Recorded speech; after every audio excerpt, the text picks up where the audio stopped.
Someone left a comment on one of my videos. As a fresher, can I become a healthcare data analyst? So a fresher is just someone who's fresh out of college, and can they break into the industry? The short answer is going to be yes, but there's a big caveat. I want to be honest with you about what the path looks like and go into detail of how to walk down this path and increase your chances of actually breaking in.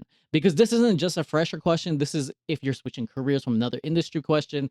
If you don't have healthcare experience question, you're also facing the same type of obstacles and walls. The title on the job posting says healthcare data analyst, but there's a hidden requirement that you have to also understand how healthcare works most of the time. There's a few exceptions, which I'm going to go into in the later parts of this video.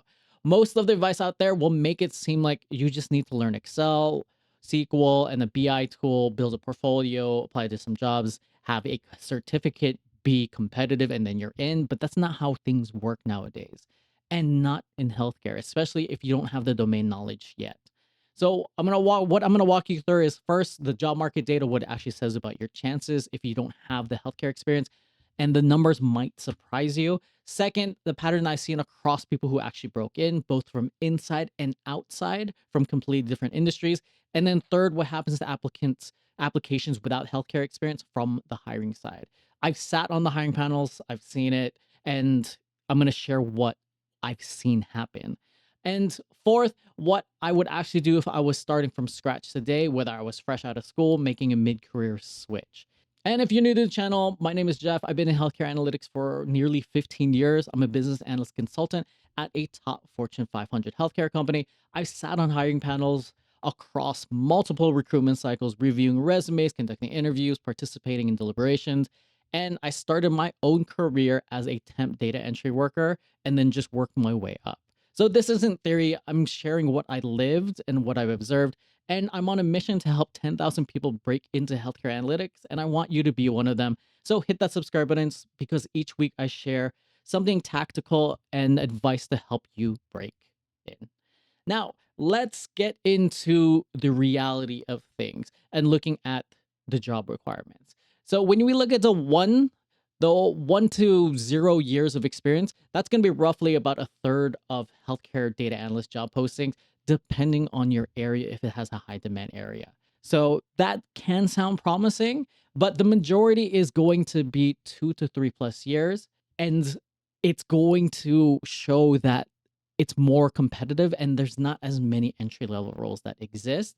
And usually when you're looking for healthcare data analyst, you're going to look for like the associate and junior positions as well. And then when you even filter on entry level, which is what I was doing on Indeed right before this video, just to double check things, it still shows 2 to 3 years of experience.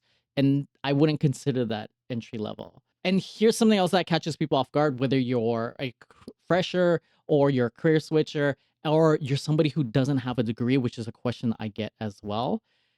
What can you do?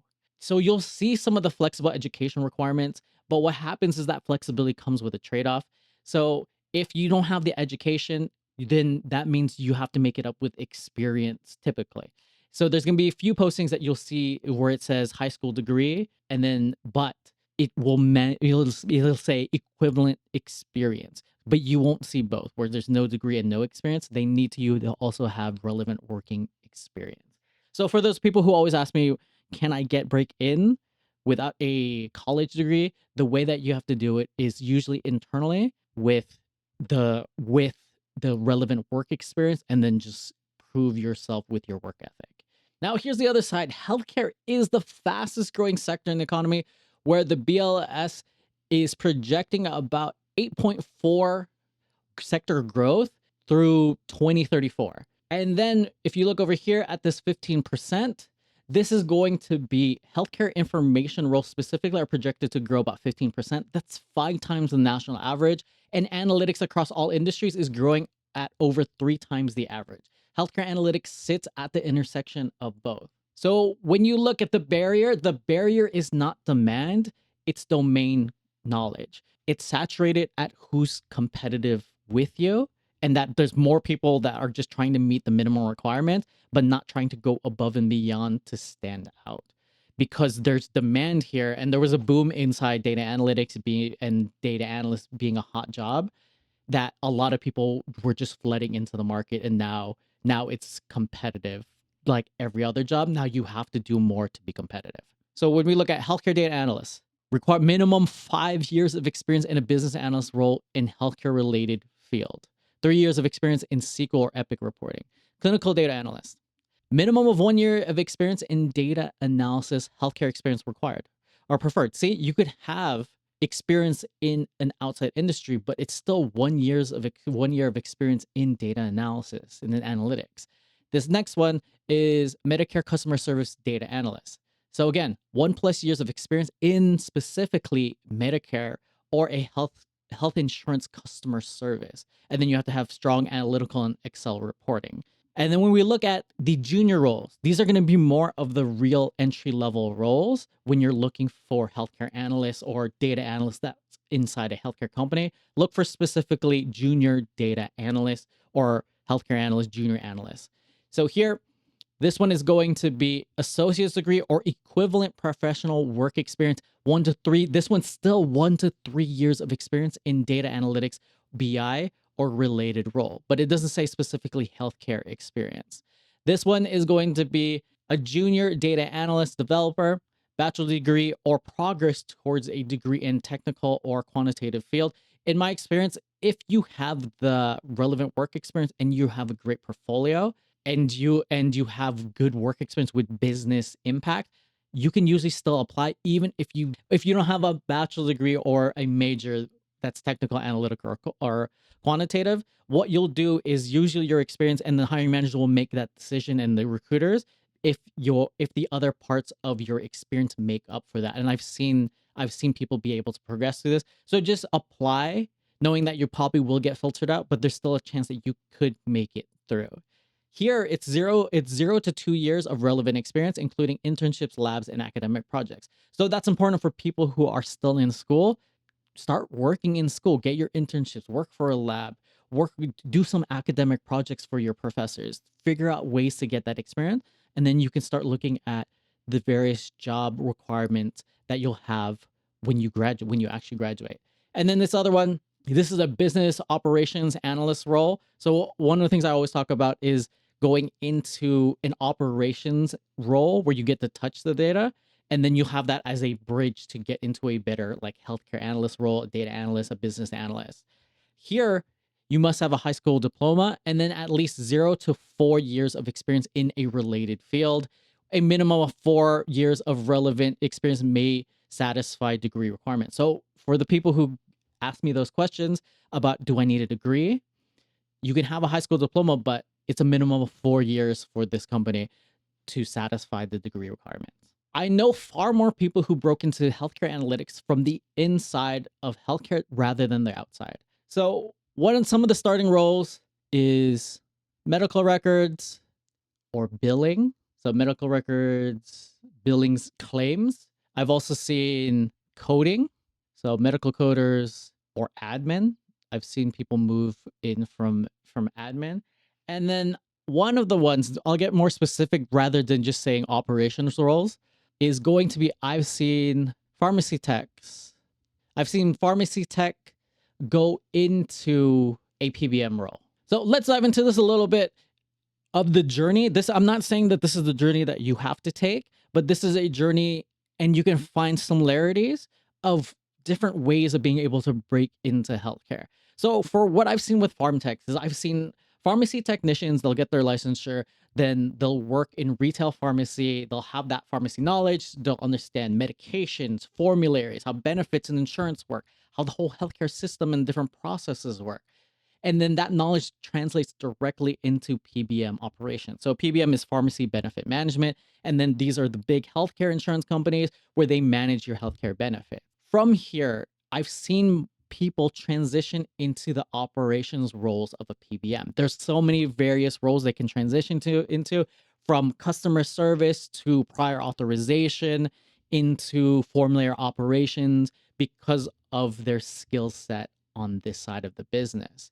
So here, this is not a start low and work your way up. This is giving you a more tangible way to visualize how people are actually breaking in, because that's a real pipeline that I've seen, and friends I personally know have gotten into healthcare analytics and then started working their way up, and now they thrive in six-figure plus roles. So if you're curious, if you're looking at healthcare analytics thinking, I don't have healthcare experience, now you have to think about, how can I get the healthcare experience? You don't need to start as an analyst. I'm not saying get your licensure and become a farm tech and work retail, but you can also think of all the different ways that you can help. You can volunteer for nonprofits and get the healthcare experience on the side. Maybe you can take a lateral role on a healthcare operations role that that your current working experience directly translates to, where the requirements are not as stringent and not as competitive, and then you can start getting your experience. Then you travel in the inside, and it's easier to get the experience that you need, and your analytics experience directly helps that role that you're in. So then you can prove yourself and then start getting promoted in, or move externally, which we'll dive deeper in. So let's go over here. Sorry, I forgot I forgot that I was not showing this earlier. So strong analytics experience has business impact and is technically advanced. And then companies will consider candidates from the outside if they are technically strong, demonstrate impact, but the bar is higher. You're compensating for the missing domain knowledge with undeniable technical proof. So I'm going to share a quick story of how I lived this pattern myself. I didn't plan to get into healthcare analytics. When I first started, I was a temp data entry worker at a healthcare medical group, and my job was very boring, was to enter in diabetic lab results from faxes and PDFs into a system 8 hours a day, 5 days a week. It was so boring. Members are getting these HEDIS screenings, and so someone had to type those results in, and that someone was me. Also, I had no idea that I was building healthcare domain experience and knowledge at that time. I didn't know. I was just showing up, doing the work because I couldn't get hired in the aftermath of the 2008 financial crisis. I was just trying to get whatever job was in front of me and just do a good job at it. But the department that I landed on cared about the data because it was tied to real outcomes. Performance metrics, incentive structures, CMS star reporting, healthcare analytics found me, and I wasn't hunting for it. And the real payoff came later when I became a data analyst. I worked my way up, got promoted into several roles, became the assistant to the data analyst, then went over, became a health power plan representative where I got to work more with data. And that was what I would consider a health plan operations bridge role. That taught me more. Left, did marketing, and then came back when the data analyst position, and then I became a data analyst. Now, when I became a data analyst, I started putting things together because I got more responsibilities. Suddenly, all of those pieces from the lower level roles started connecting into the bigger macro picture of why it mattered. And then it came to the moment where I realized this was bigger than I originally thought. And my director of my department at that time didn't like presenting to crowds, but I did because I worked on it. I spent 5 years performing, competing in hip hop. So public speaking didn't scare me in the way that it scared most people. So I took the opportunity that my director asked me if I wanted to present.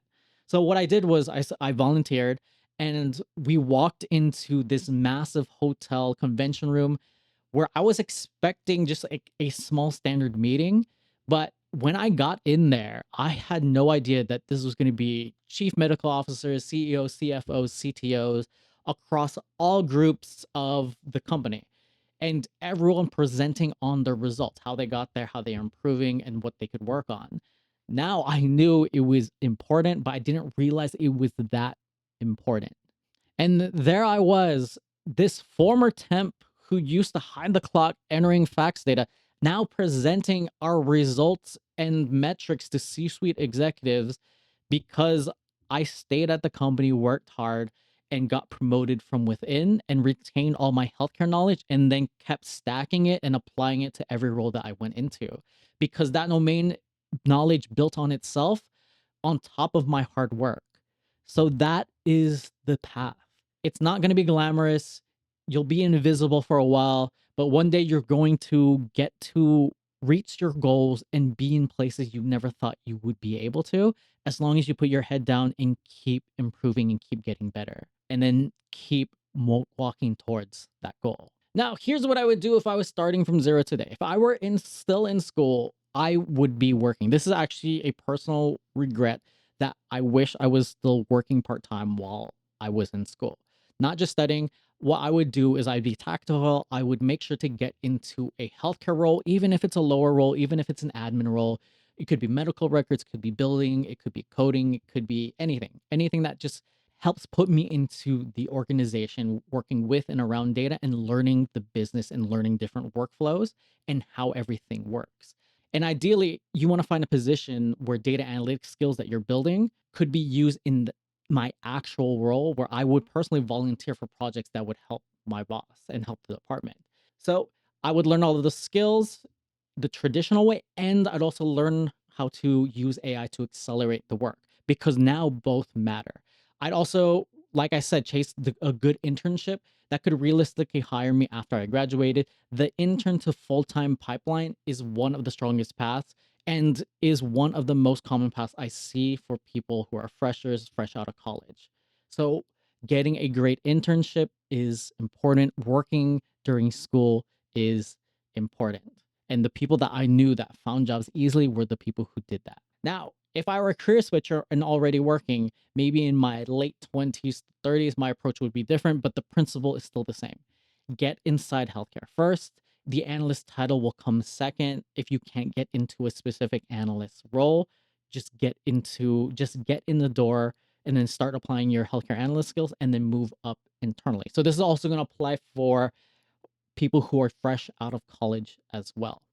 Now, if I had analytics skills from another industry, I would look for data adjacent healthcare roles where those skills transfer. So think of health plan operations, revenue cycle, quality reporting, compliance. These are going to be departments that need people who can work with data, but don't always need data analyst in the title. And you're probably not going to see data analyst.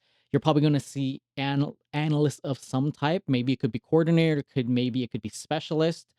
Just look for various roles. And I have videos that cover that as well for different job titles and alternative job titles that could help you. And once you're inside, you learn the domain by doing the work, and then you can build your case for an analytics role and start networking from within, and then make your pivot, and then start getting into the system now. Put in the work early, stack the experience while you're learning, and then you'll be in a position that someone who just learned SQL, just got their Google Analytics certificate, and started cold applying will never reach. Now, query responsibly. I'll see you in the next video. So watch it now because I think YouTube thinks you're going to like it.